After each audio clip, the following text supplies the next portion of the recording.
지난 시간에 채웠지만 학습지 빈칸 지난 시간에 채웠지만 다시 한번 봅시다. 성취 기준 고체의 에너지띠 이론으로 도체, 반도체, 절연체 등의 차이를 구분하고 여러 가지 고체의 전기 전도성을 비교하는 탐구를 수행할 수 있습니다. 주제 발표 지웅이 했고요. 현빈이 했고요. 이제 정훈이가 하면 됩니다. 고체의 에너지띠 이론입니다. 기체 원자는 서로 멀리 떨어져 있습니다. 액체, 고체, 분자를 구성하는 원자들은 서로 붙어 있습니다. 에너지 준위의 모임을 에너지띠라고 하고요. 에너지띠 사이의 간격을 띠간격이라고 합니다. 원자가 하나하나 있을 때는요, 에너지 준위가 이렇게 서로 갈라지고요. 고체처럼 모여 있을 때는요, 띠의 형태로 에너지가 분포하게 됩니다. 띠 안에서는 연속적인 것처럼 보입니다. 띠 간격은 전기 전도성을 결정하는 중요한 요인이 되고요. 도체, 절연체, 반도체의 그림을 봅시다. 가는요 도체에 해당하는 그림이고요. 나는요 절연체에 해당하는 그림이겠네요. 도체는 보면은 도체에서는 전자가 쉽게 이동할 수 있고요. 절연체에서는 전자가 쉽게 이동할 수가 없습니다. 띠간격으로 설명한 도체, 절연체, 반도체입니다. 절연체에서는요. 여기 있던 전자가 이쪽으로 쉽게 이동할 수가 없어요. 간격이 너무 넓어서 즉 큰 에너지가 많이 필요하다는 뜻이고요.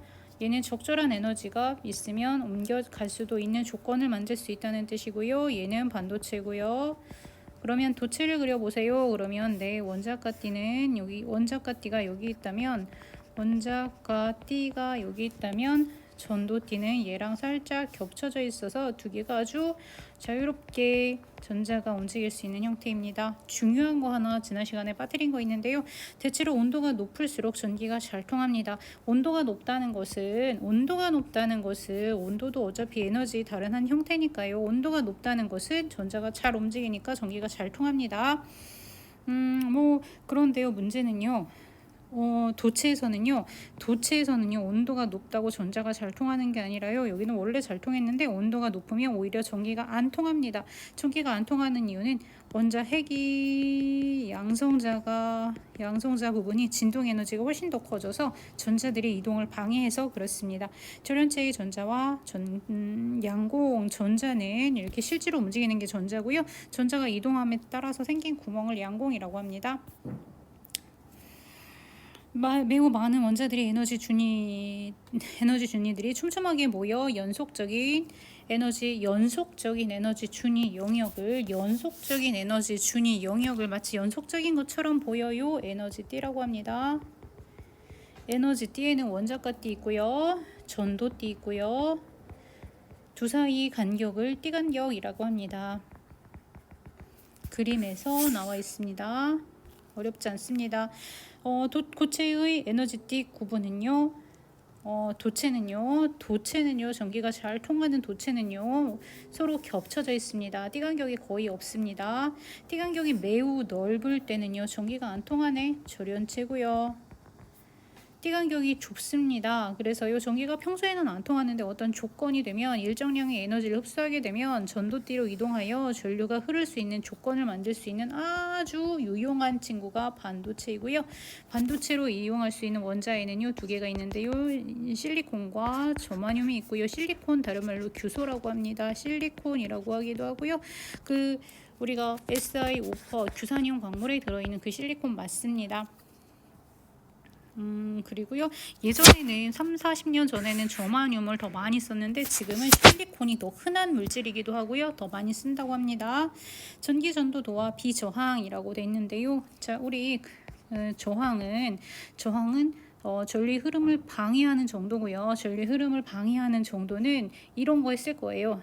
물질의 특성과 관련이 있고요. 얘가 막 저항이 크다는 것은 얘가 어떤 물질이 길이가 크다는 거예요. 길이에 비례하고 단면적에 반비례해요. 단면적 A는 미터의 제곱이고요. 길이는 단위가 미터일 거예요. 그래서요 우리는 여기서 저기 중학교 2학년 때인가 이걸 본 적 있을 거예요. 비저항 로는 R L분의 A 요렇게 씁니다. 비저항입니다. 로라고 읽습니다. 비저항의 단위는 한번 볼까요? R의 단위는 옴일 거고요. 단면적의 단위는 미터의 제곱일 거고요. 길이의 단위는 미터니까 옴 미터가 되겠네요. 전기 전도도 R은 I분의 V를 이용하여 측정합니다. 저항 R은 I분의 V로 표시될 거고요. 비저항 로는 R L분의 A일 거고요. 그리고 전기 전도도 시그마는 로분의 1입니다. 라고 표시합니다. 물질의 비저항 로는 물질에 따라서 다릅니다. 그러니까 고유한 특징이 됩니다. 그래서요, 비저항이 작고요, 저항이 작고요, 물질에 따른 저항이 가장 작은 친구는 은이고요, 물질에 따른 저항이 가장 큰 친구는 고무네요. 그러면 우리가 전선을 쓸 때는 은으로 이렇게 안에 심을 받고 바깥에 고무로 싸주는 게 아주 효율적인 전선이 되겠네요. 위에 비해서 비저항이 가장 큰 것은 은이고요. 가장 작은 것은 고무입니다. 위에 비해서 전기 전도도가 가장 큰 것은 잘못 썼네.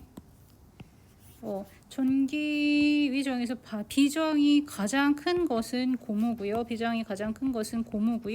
가장 작은 것은 은입니다. 전기 전도성이 가장 큰 것은 은이고요. 가장 작은 것은 고무입니다.